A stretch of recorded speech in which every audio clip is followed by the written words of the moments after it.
Boa tarde a todos e a todas. Eu inicio essa minha fala agradecendo muito ao convite que o professor Carlos Afonso fez para que eu pudesse estar aqui. Semana passada eu vim conhecer a escola, a Bahia Paranhos. Conheci um outro agrupamento na outra semana. Está sendo uma experiência muito rica para mim compartilhar, conhecer esses projetos que vêm sendo desenvolvidos no âmbito da educação de surdos aqui em Portugal, em função de que no Brasil a gente está agora vivendo um momento muito intenso de discussão da educação bilíngue, principalmente em termos de o que é, afinal, uma educação bilíngue. O que acarreta a gente dizer que assumiu educação bilíngue para surdos. O meu sinal é esse aqui. Cuidado pelos surdos. Esse sinal no Brasil é ovelha. Qualquer semelhança nega mas eu sempre digo para eles que eu não sou tão tranquila e calma como as ovelhas. Eu trabalho com surdos já há algum tempo. A gente costuma não dizer lá no Brasil quanto tempo. Eu iniciei as minhas atividades numa escola de surdos na capital do estado do Rio Grande do Sul, Porto Alegre, a Escola Especial Concórdia. O sinal era esse. Ainda é esse. E foi uma das primeiras escolas a utilizar em sala de aula a língua de sinais, aquela retomada. Né? Ela foi por muitos anos a referência, mas na época ela não se destacava em termos de bilinguismo, mas da comunicação total. Foi aí que eu comecei a ter esse contato com a educação de surdos como assistente social, não como professora, como assistente social. E a partir dali, então, fui me envolvendo com grupos de pesquisa, com a Federação de Educação e Integração de Surdos Ateneios no Brasil. E nesse âmbito que a gente se encontra, vamos dizer assim, a gente sempre diz assim, que a gente está encharcada, não sei se vocês usam essa expressão, a gente está encharcada de surdos e da questão da surdez na vida da gente. Possivelmente todos vocês já conhecem o professor, ou já ouviram falar, ou já leram o professor Esguia. Ele foi uma referência bastante importante para a educação de surdos no Brasil e lá no Rio Grande do Sul, principalmente quando ele foi professor da Universidade Federal do Rio Grande do Sul. E nós somos, digamos assim, aquelas que, junto com ele, fundaram o NUPES, o sinal é esse.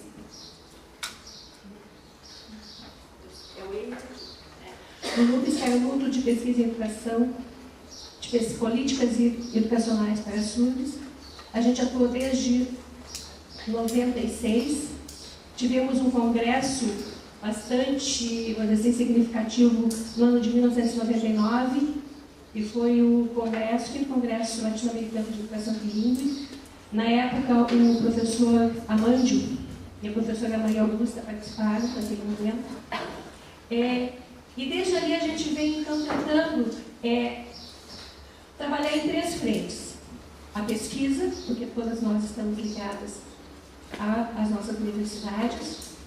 Ao ensino, porque nós, como professores dessas instituições, além da pesquisa, a gente trabalha com o ensino, então, em projetos de formação de professores, de formação de lideranças surdas, e também na militância. São três eixos muito importantes que nós temos. Eu estou sempre falando no plural, porque eu não estou falando Madalena, eu estou falando aqui de um grupo que vem construindo uma trajetória significativa no meu estado e com repercussão no Brasil. Eu falo em nome especificamente de três outras colegas de três outras instituições, apesar de que o nosso grupo tem outras universidades também envolvidas, que é a Universidade do Vale dos Sinos, Unicinos, o sinal é esse. A Universidade de Santa Maria, que é essa aqui. A Universidade do Rio Grande do Sul. A UFPEL, que é onde eu estou.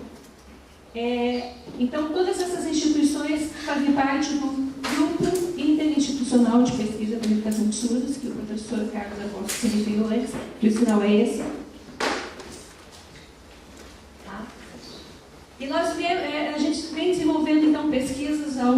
tempo, às vezes todas as universidades juntas, às vezes separadas. E essa pesquisa que eu vou conversar com vocês hoje congrega 3 universidades. A Universidade Federal do Rio Grande do Sul, URGS, a UFPEL e a Universidade Federal de Santa Maria. A nossa pesquisa surgiu, ou pelo menos a ideia surgiu, em função de que nós já vínhamos atuando, ou assim, imersas numa discussão sobre cultura surda. Lá no Brasil, essa discussão é muito efervescente, né? Algumas pessoas dizendo que isso é loucura, isso é bobagem, não existe, né? Inclusive nos órgãos públicos. Mas, ao mesmo tempo, a gente, vivenciando cotidianamente com surdos, a gente percebe uma produção no âmbito cultural muito forte. A professora Lodenir, da Universidade Federal do Rio Grande do Sul, já vinha desenvolvendo há muito tempo pesquisas no âmbito da literatura surda. Tanto como pesquisa, como também como produtora de material junto com bolsistas e pesquisadores surdos. E aí eles já têm esse grupo, uma gama de publicações de histórias como a Cinderela Surda, Rapunzel Surda, Patinho Surdo, Adão e Eva, que é a história contada a partir de uma piada que os surdos no Brasil contam muito sobre a história do Adão e Eva, né? Então, dessa preocupação inicial, ou desse interesse inicial da professora Lodenir no âmbito da literatura surda, e junto com ela, o professor Fabiano Rosa, aí eu esqueci de dizer, o sinal da Lodenir é esse, tá? Lodenir. O Fabiano, que é surdo e também escritor de histórias infantis, contador de história, professor de Libras, né? Então, a pesquisa deles estava muito centrada em literatura, mas a gente via nos nossos encontros com surdos outras tantas produções. E aí a gente resolveu ousar e montar, ou pensar e organizar uma pesquisa chamada Produção, Circulação e Consumo da Cultura Surda Brasileira.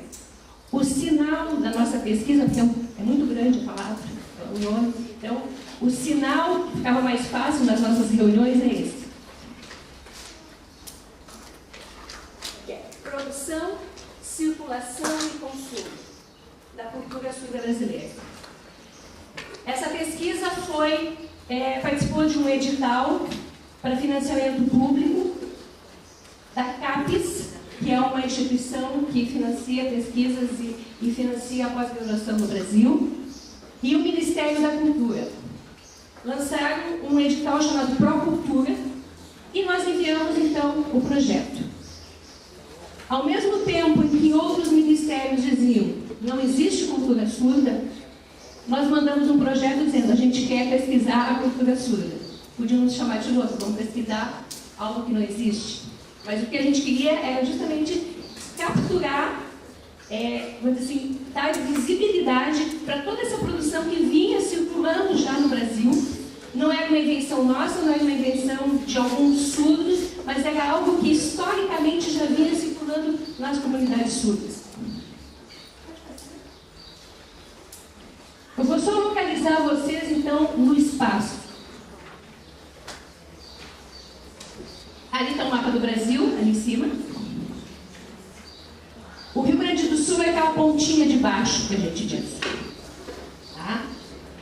Faz divisa, ótimo. Faz divisa com o Uruguai e com a Argentina. Muitas vezes as pessoas dizem que a gente é muito mais parecido com o argentino e o Uruguai do que com o brasileiro. Tá? Mas a gente está ali naquela pontinha. As nossas instituições são aquelas. A URGS, vai falar? Isso. Que é na capital do estado. Santa Maria, que é bem no meio do estado. E Pelotas, que já é mais lá no sul. Bem ali na pontinha do final da Lagoa dos Patos. Todas essas 3 cidades contam com uma comunidade surda muito forte. Bastante atuante. A professora Orquídea e a professora Marta Morgado de Lisboa estiveram lá em novembro e que puderam conhecer a nossa comunidade e ter alguns contatos, né? Então, o que a gente pensou? De iniciar vamos dizer assim, a nossa pesquisa, principalmente focado nessas três cidades, 3 regiões, onde os surdos já vêm tendo uma caminhada política e cultural bastante forte. Mas a gente não queria se ater só ao estado do Rio Grande do Sul, porque o nosso foco é a cultura surda brasileira. E aí, qual é nosso grande objetivo? É analisar como se produz a cultura surda, como circulam esses artefatos entre os surdos e nas escolas e nas diferentes comunidades, e como isso é consumido, circulação e consumo. E aí eu vou fazer um parênteses. A nossa pesquisa já tem 2 anos, nós nos atemos aos 2 primeiros, a produção e a circulação. O consumo é o nosso próximo passo. A gente vai agora organizar uma nova pesquisa, porque a gente viu que exige uma outra forma de se aproximar, né, da movimentação cultural. A gente vai precisar de outras estratégias de pesquisa. O nosso objetivo que a gente já atingiu: mapear as produções culturais das comunidades surdas brasileiras, coletar essas produções, ou seja, a gente viu onde que estavam acontecendo coisas. A gente foi capturando, guardando esses materiais. E agora a gente está, então, analisando como que esses materiais culturais estão interferindo na constituição desses sujeitos, dessas comunidades surdas. Nós nos apoiamos para pensar essa pesquisa em 2 campos teóricos que para nós se articulam muito. Os estudos culturais, lá no Brasil, principalmente na Universidade Federal do Rio Grande do Sul e em outras, da nossa, também Pelotas, Santa Maria, algumas outras instituições no Brasil, vêm desenvolvendo pesquisas dentro deste campo teórico. Tá? Estudos culturais, a gente, vamos dizer assim, se apegou a ela em função de que ela entende cultura como um campo de luta em torno de significação social. Ou seja, cultura não é simplesmente as coisas que as pessoas fazem. Não. São coisas que as pessoas produzem, mas elas produzem jeitos de ser de cada um de nós. A cultura portuguesa, ela reflete e coloca como que vocês, portugueses, são, como que vocês significam a vida, como vocês significam as relações de vocês, como vocês se veem no passado, como é que vocês pensam para o futuro. Nós, brasileiros, também temos isso, só que, com certeza, os portugueses de Lisboa têm alguns processos de significação bem diferentes dos portugueses de Porto. Assim como lá no Brasil, cada uma daquelas regiões tem diferentes formas.